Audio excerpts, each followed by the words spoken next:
আসসালামু আলাইকুম প্রিয় দর্শক, আশা করি ভালোই আছেন।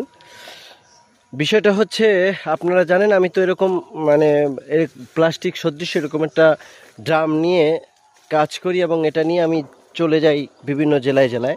এটা দেখতে পাচ্ছেন, একটি সবুজ শক্তি লেখা আছে, সমৃদ্ধি সমৃদ্ধ আগামী। আসলে আমাদের দেশের যে জ্বালানি সংকটময় পরিস্থিতি, এই পরিস্থিতি মোকাবেলা করার জন্য এটা মূলত সবুজ শক্তি বায়োগ্যাস প্লান্ট। আর সেক্ষেত্রে আমি যেটা হয়, যেমন জেলায় জেলায় ঘুরি, আর সবুজ শক্তি বায়োগ্যাস প্লান্টের এটার সাইজ হচ্ছে হলো 1.8 কিউবি ঘনমিটার গ্যাস উৎপন্ন হয় এখান থেকে। আর 10-12 জনের ফ্যামিলি রান্নাবান্না করার জন্য এখান থেকে বায়োগ্যাস উৎপাদন করা সম্ভব। এখন আপনার যদি পরিবারে 3টা বা 4টা গরু থাকে, অথবা মুরগি থাকে, অথবা কোয়েলের খামার থাকে, তাহলে কিন্তু আপনার জন্য এই প্ল্যানটা। এখান থেকে গোবর পানি দিবেন, আর এখানে দেখতে পাচ্ছেন একটা মাঝখানে সেন্টার পাইপ আছে, এই পাইপ থেকে লাইন চলে যাবে আপনার রান্নাঘরে।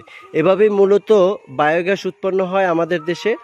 আর আগে যেমন ইট সিমেন্টের আদলে যে একটা বায়োগ্যাস হতো, ওটা কিন্তু এখন আরও আধুনিক হয়ে এখন যেটা হচ্ছে প্লাস্টিক সদৃশ ড্রামে মাত্র 5 ফিট জায়গার দখল করে এই বায়োগ্যাস প্ল্যান্টটা।